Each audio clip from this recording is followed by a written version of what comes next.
Greetings, ladies and germs. Welcome to another creeptastic episode of Help for the Guildless. I am Cole Spire, and I will be guiding you down the dank and dark hallways of one of the scariest games to grace the internet in a long time. I am talking about a game lovingly dubbed FNAF by the fans. FNAF, that's Five Nights at Freddy's. This Steam game has taken the internet by storm, and I, for one, am a huge fan.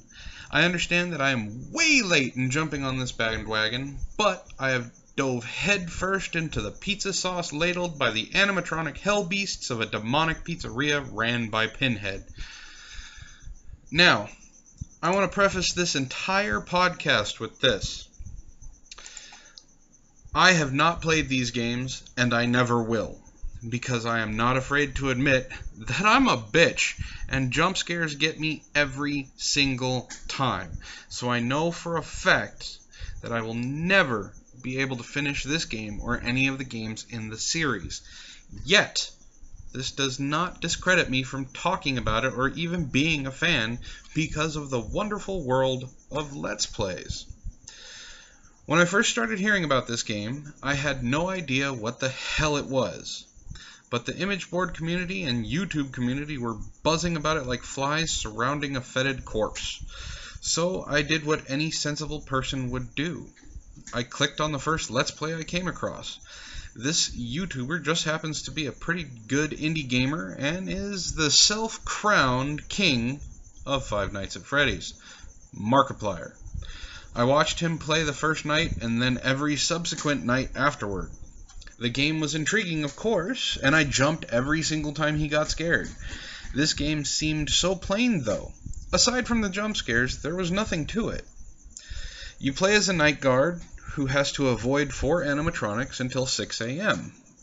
Now, how do you do this? Well, it's simple enough. There are 2 doors that have buttons that allow you to close the door and shine a light to cause the animatronics to go away. There are also video monitors that you can look at to keep track of the robots to know when to close the doors. So how is it that these people, the fans, lose so many times? Just keep the doors closed and you avoid the whole thing, right?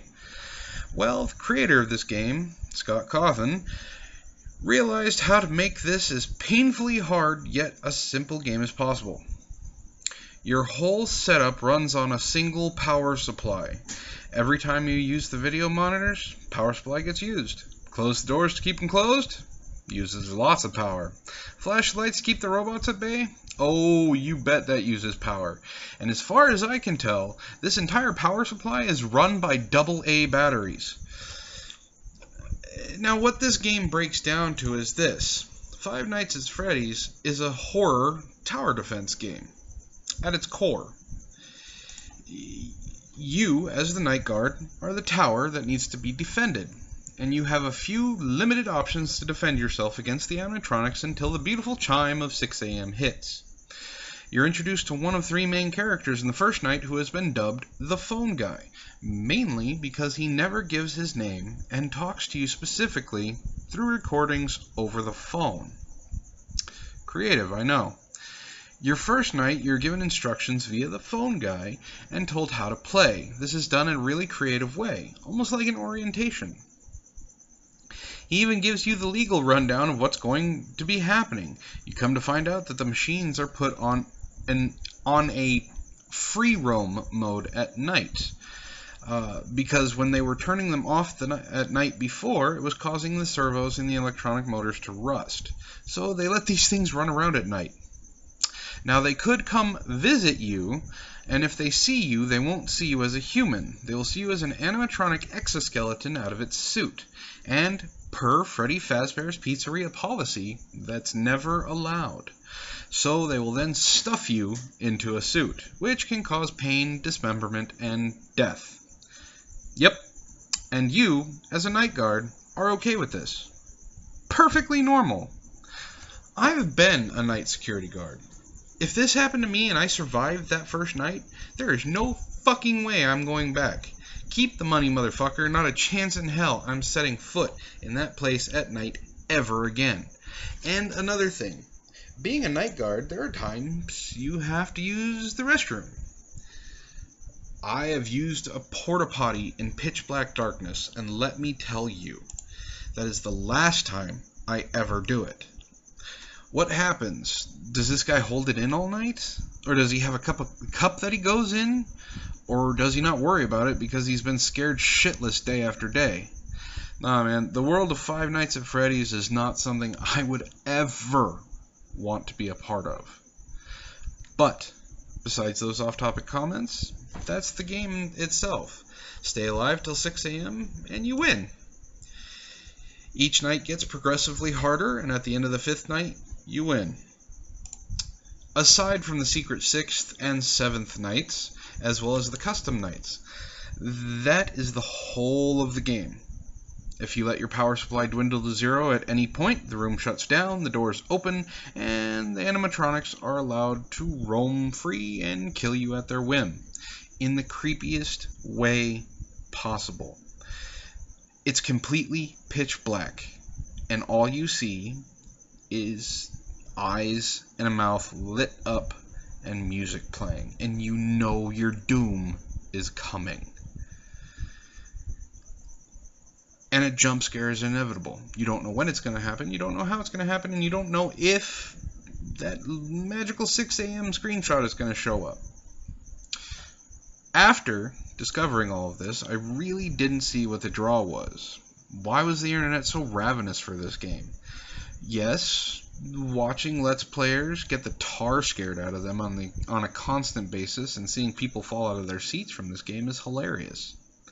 But it's a fad game, right?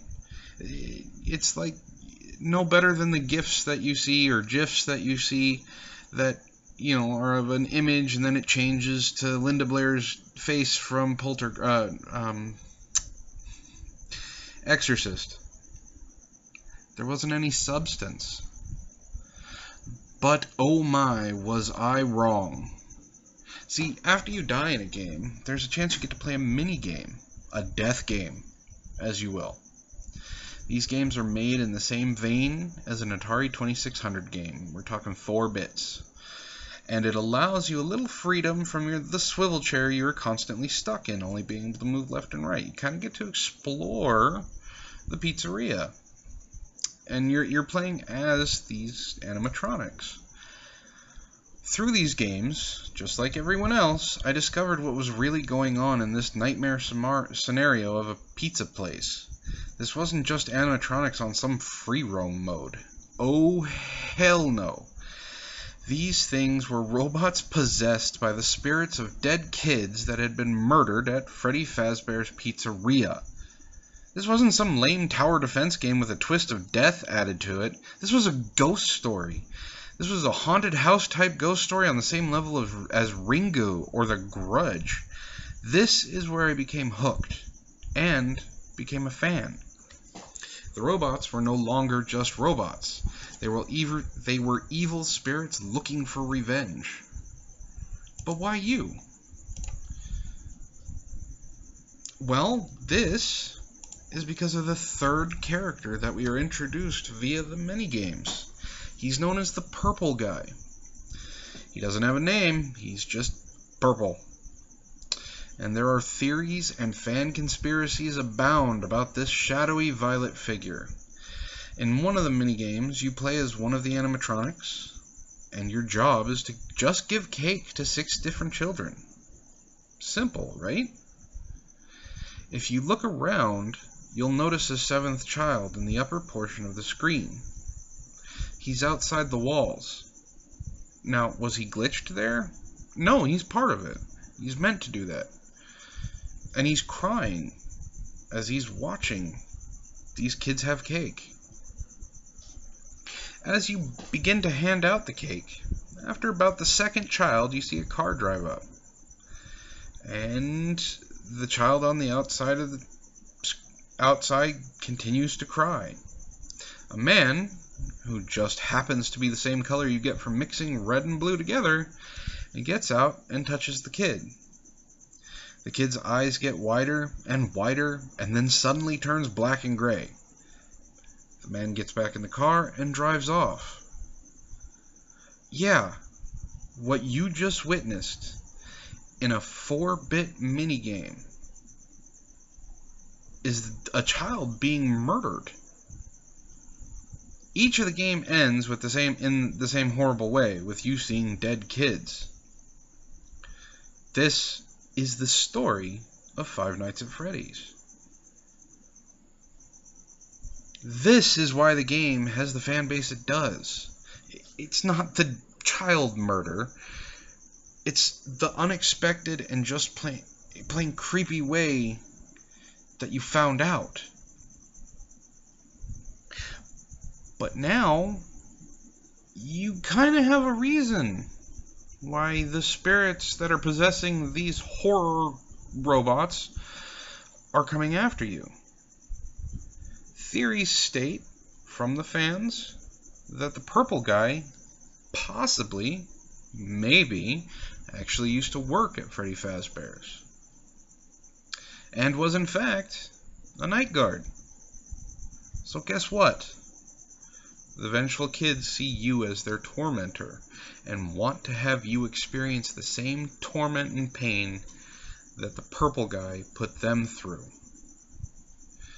You see, when he killed them, to hide them, he stuffed their bodies into the animatronics. And the animatronics started to leak and smell. And it was only then that it was discovered that things had happened. Now, if you haven't noticed, I didn't count the animatronics as characters, even though they should be. These are not main characters of the story, though. And that's kind of why they're not counted as the three main characters. They're NPCs. But they are still important. And they do have names. Now, in the original, the very first Five Nights at Freddy's, there are 4. Freddy Fazbear, who is a brown bear in a top hat. Bonnie, who is a blue rabbit. Chica, who is a yellow chicken. And Foxy, who is a red pirate fox with a hook and robotic feet. Each one does something different.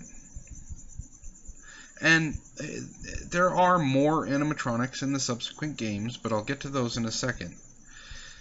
In the game, these 4 don't have any personalities, per se.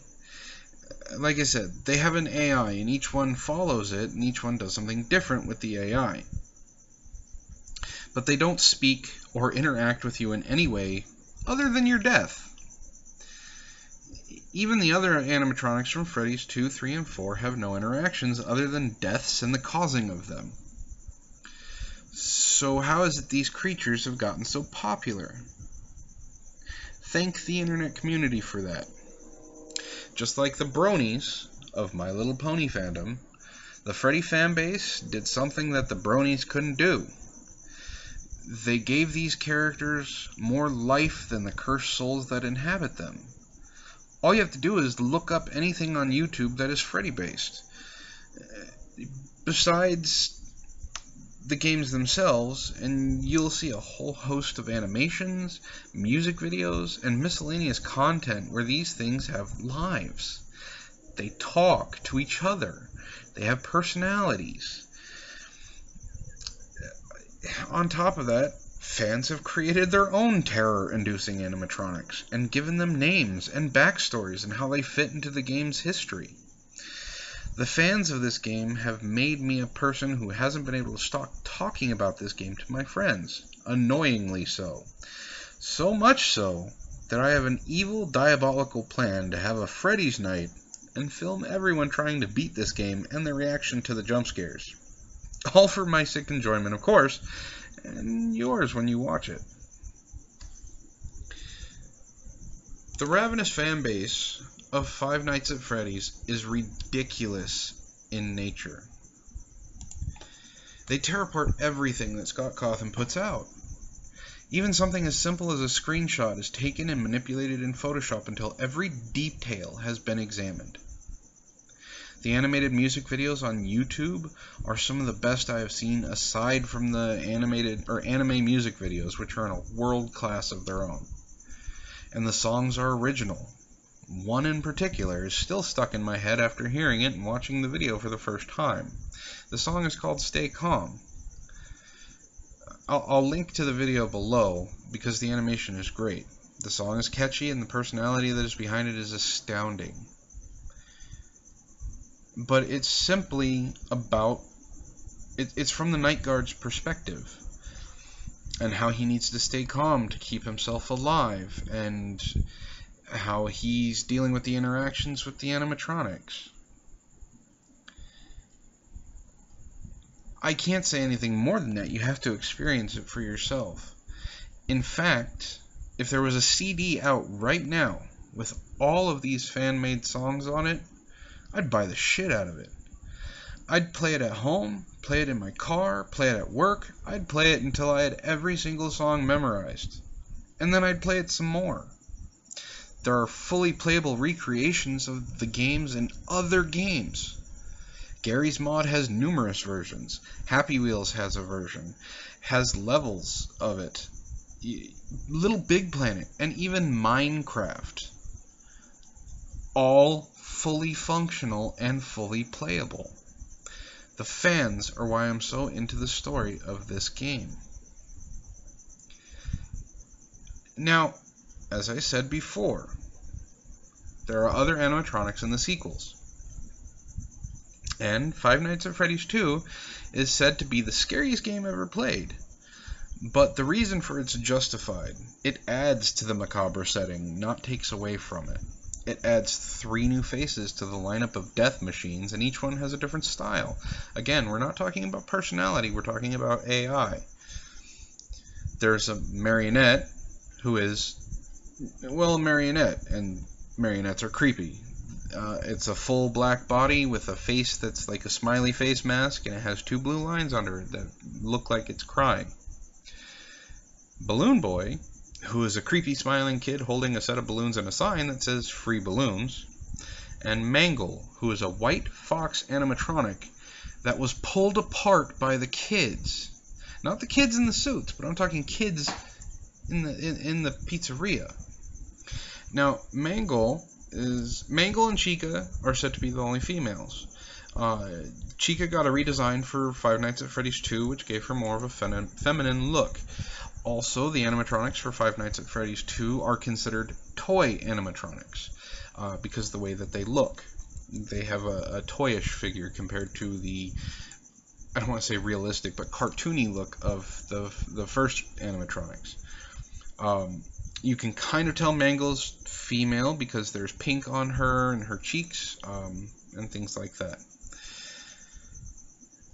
Again, these are given personalities by the fans. And there's a larger area to watch over this time in this game. And no doors. That's right.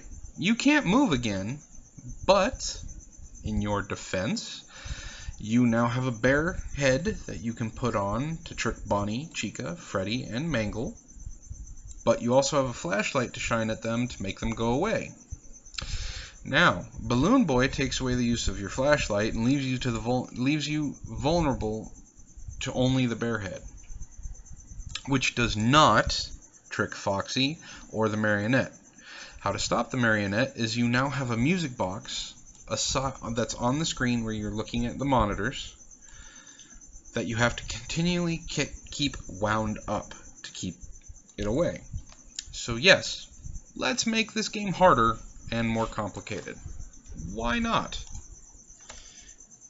Now, there was a theory out there before Five Nights at Freddy's 3 came out that the night guard that you play as was actually the Purple Man living in his own personal hell, being forced to deal with the children he had slaughtered over and over again for a measly pay and unable to move.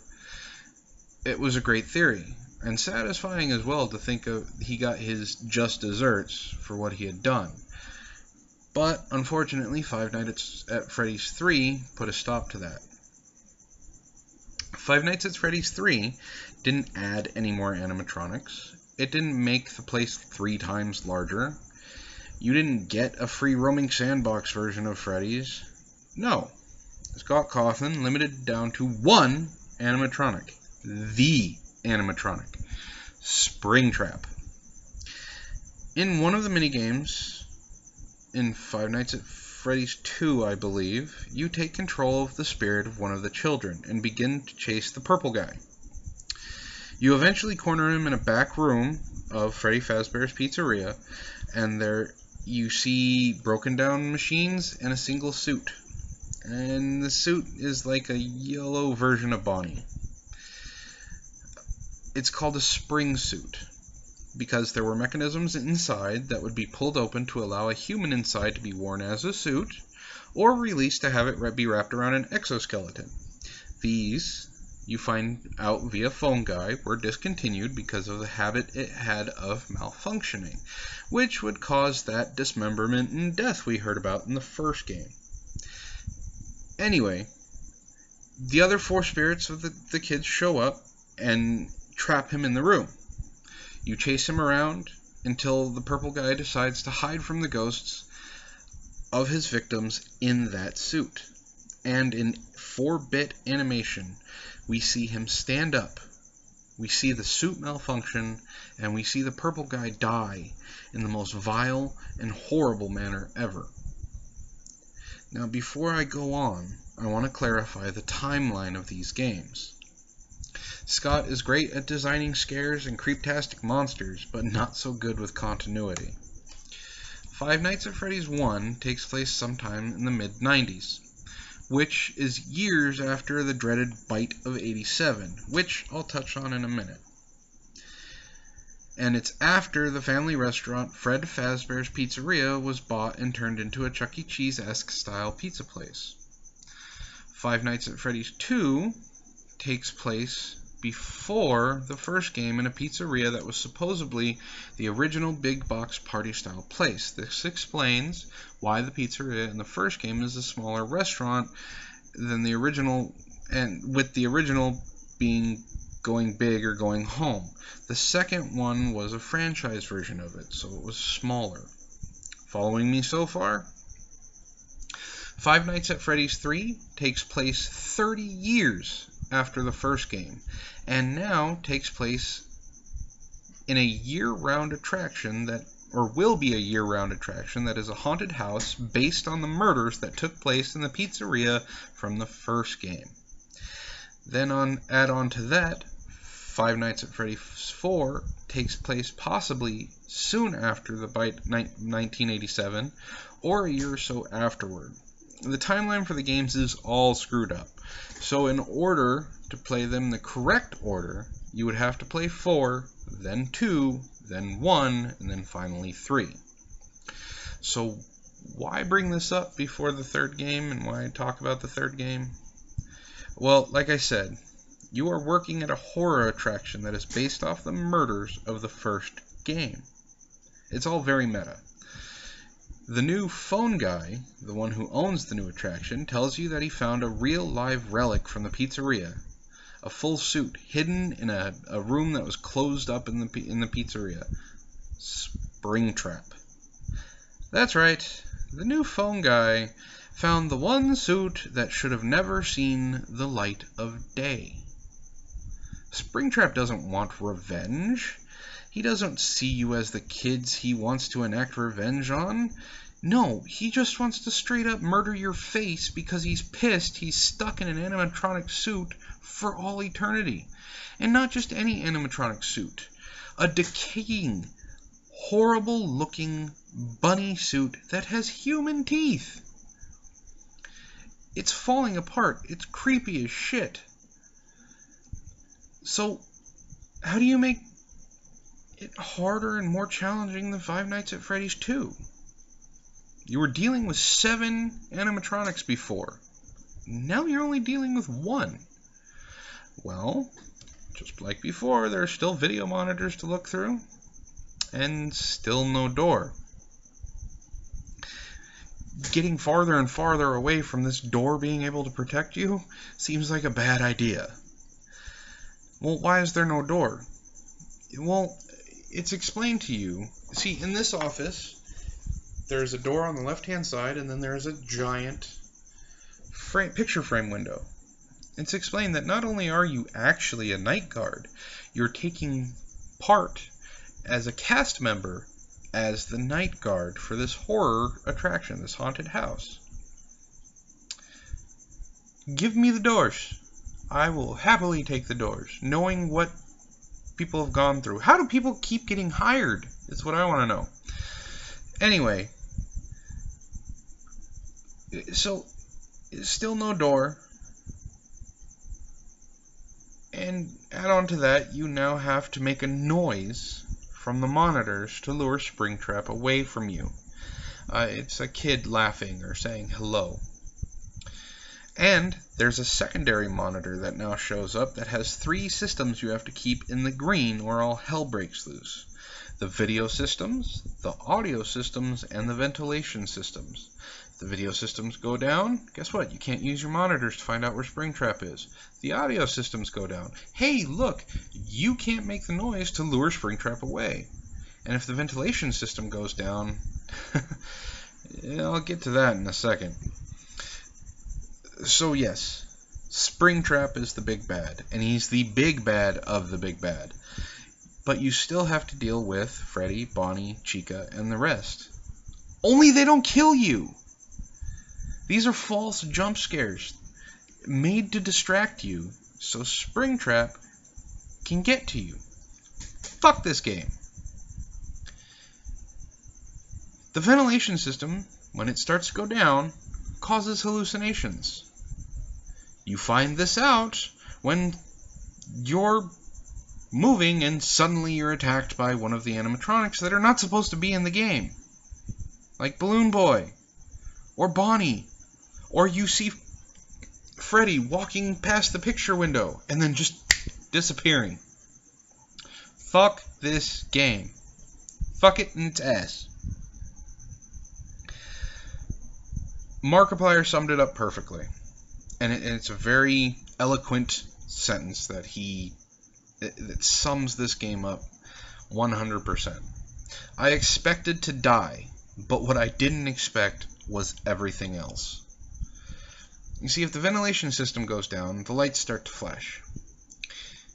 And there's an added kink. Springtrap will come to the door. Now, you can continue to look at Springtrap and he won't attack you. The second you look to the right, or you check the monitors, you're gone. Game over. He kills you. Well, you have to check the monitors to know which system is going down, because if you let the ventilation system go down completely, you suffocate and die anyway. Like I said, fuck this game. Scott Coughlin didn't just make it harder. He made it more complicated. All of these games are still basically a tower defense game. You're still just protecting you. But now there's so much more stuff to do, you might as well be protecting 3 things at once. Now, before it came out, I want to talk about how fast these games came out. Five Nights at Freddy's 1 came out, and it didn't have huge fanfare or anything like that. It got a bunch of fans, and a few months later we had Five Nights at Freddy's 2 drop. Well, when Five Nights at Freddy's 2 came out, the internet had already taken hold of this game and had made it huge. Before Five Nights at Freddy's 3 came out, we come to find out that this game got picked up for a movie. The movie rights were bought. So, all of this happened in quick succession. And by quick succession, I mean soon after Five Nights at Freddy's 2, Five Nights at Freddy's 3 came out. And just recently, over this last summer, it's 2015, Five Nights at Freddy's 4 was supposed to drop this month in August. It came out 2 months ago. I give Scott Coughlin praise because he does not like to keep his fans waiting. And I give him more praise because we get to learn more about this story faster. But what happened is everybody was expecting it to drop in August, and suddenly it was there. Now, Five Nights at Freddy's 4 is supposed to be the last game in the franchise. But it has the only DLC that is being produced by Scott for these games. And it's supposed to come out in October for Halloween. The way that he's been doing this, most of the fans expect it to come out at the beginning of next month, in September. But either way, the man deserves the praise that he gets. And now, I'll talk about the last game in the franchise. I'm only going to talk a little bit about it because I haven't really gotten too much into Five Nights at Freddy's 4, but I know enough about it, and I've seen enough about it, so I'm going to talk about it. The last game in the franchise is Five Nights at Freddy's 4, and this takes place before the second game, as I stated beforehand, but after the Bite of 87. Now, there is rumors going around, and there's theories going around that there was a Bite of 1983, but we don't know anything about that, and the only reason that's talked about is because in one of the mini-games that you play, there's a TV that is showing Fredbear and Friends on the TV, and it says 1983. Fan theories always have something, so they went off of the 1983. There must be a Bite before this, but the only one we have heard about is 1987. So the Bite that is mentioned a few times in the previous games is an incident that happened with an animatronic at the original Fred Fazbear's Pizzeria. Not Fred. I know there's not much of a difference between Fred Fazbear and Freddy Fazbear, but there is in the way that the franchising works. Fred Fazbear's Pizzeria was a small family restaurant. Freddy Fazbear's Pizzeria is more of the Chuck E. Cheese version of it. So it's an incident that happened when an animatronic bit the frontal lobe of a young boy off. Bit it off. Took it out of his skull. The boy survived, and it is mentioned about how much you can do without a frontal lobe. In this game, you're not playing as a night guard. It's something completely different. You play as a child. And the animatronics in this game have taken on a nightmare quality that makes these fucking things completely terrifying. Fangs, claws, and a shark's level worth of teeth in mouths that are too large for my comfort. Your only weapon against these monstrosities that even the xenomorphs of the Alien franchise would run from is a flashlight and the ability to close your door. One of the key gameplay features for this new Five Nights at Freddy's is listening. Scott Cawthon trolled his biggest fans by making the Let's Players have to keep quiet and listen while they play. This man is a genius in how evil he is. Let's Players like to talk and monologue while they're playing. They're describing what's going on. They read what's being said. They are interacting with the fans that aren't actually able to interact with them. They're interacting with the viewers. So one of the biggest key points in this game, as a little kid, is you go to the doors and you have to listen. You have to listen for footsteps. You have to listen for breathing. You have to listen for noises behind you. You have to listen for things in the closet.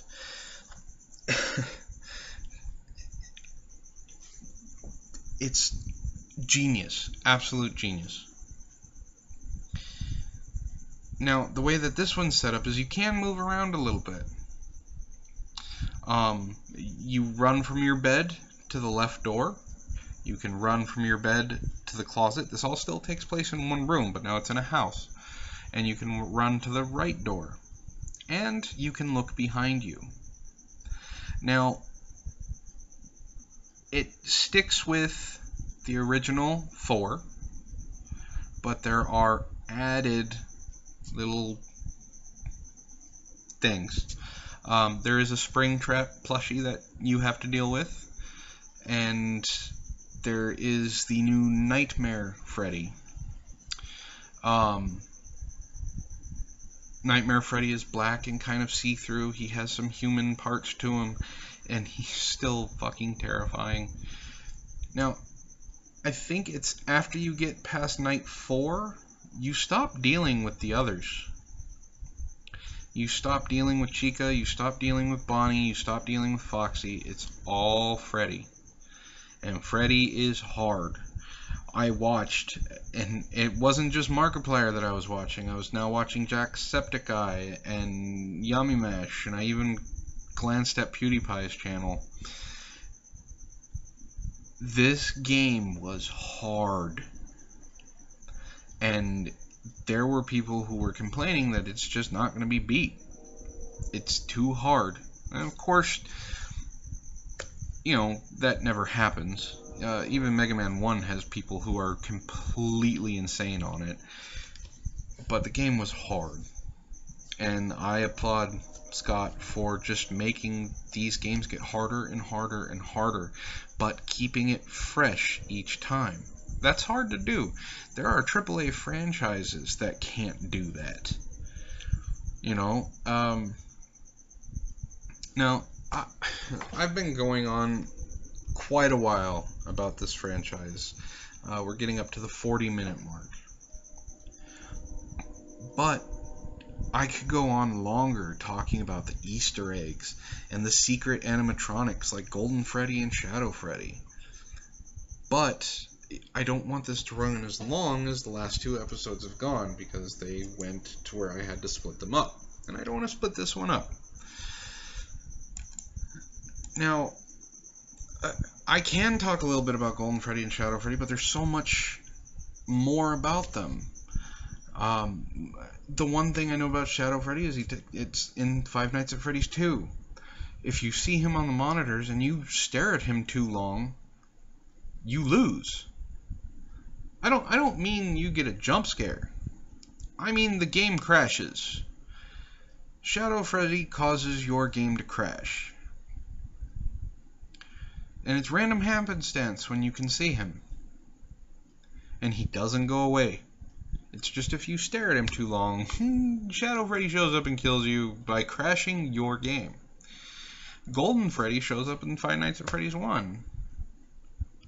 He shows up on the first night for the first time, and it's the first time that you get the idea that something's not quite right, because he bends the laws of physics. He comes after you through the doors with them closed, past the light. He gets in the room with you no matter what. Golden Freddy's also in Five Nights at Freddy's 3, 4, and 2.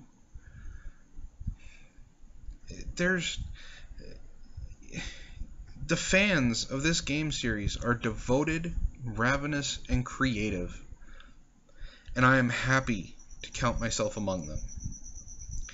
Scott not only created a simplistic game that has sold exceptionally well, but he was smart enough to realize that gameplay alone was not going to make this game as amazing as it is. There is an atmosphere in the game that makes it a lot scarier than it needs to be.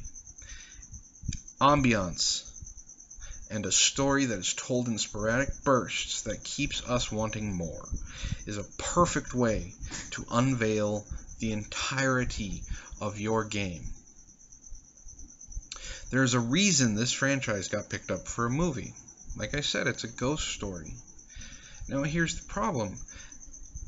If the makers of the movie focus on the core gameplay, it's going to be as bad as watching Unfriend Me. But if they focus on that story, and they focus on the dead kids and the spirits coming after you, and the Purple Man and things like that, it's going to scare the crap out of a lot of people. I love this series, and I wish I had found it sooner.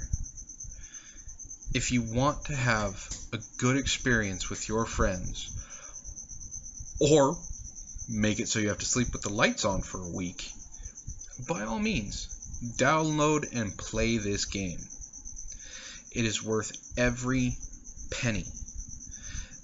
Five Nights at Freddy's 1 is selling on Steam right now for $5. Or you can group all the first 3 together for $20. Thank God for Steam prices, because if this was a AAA game, we're talking $180. Please download and play this game. I, for one, cannot wait to watch my friends shit themselves when they play. And I'm going to laugh the entire time, because I have seen every single jump scare, and I'm getting used to them, which is bad, which means that I kind of want to play this game. I don't want to get the shit scared out of me. That's the problem. Like I stated before, I'm a bitch when it comes to jump scares. This game is amazing. Go on YouTube. If you don't want to buy it, watch a Let's Play. It's worth it. And with Halloween coming up, it's even worth it more than that. You now have a game to scare your friends with at a Halloween party. I am Cole Spire, and I hope you have enjoyed this trek into the spooky and desolate world of Five Nights at Freddy's. If you liked what I had to say, please hit that thumbs up button below and subscribe. Share with your friends. If I made any mistakes, please tell me in the comments below. If you want to stay updated with Help for the Guildless, follow us on Facebook and Twitter. The links are below. I'll add the links for for Markiplier's Let's Plays that I was talking about, and that music video as well. You should watch it. Thanks again for listening, and have a good night, everybody.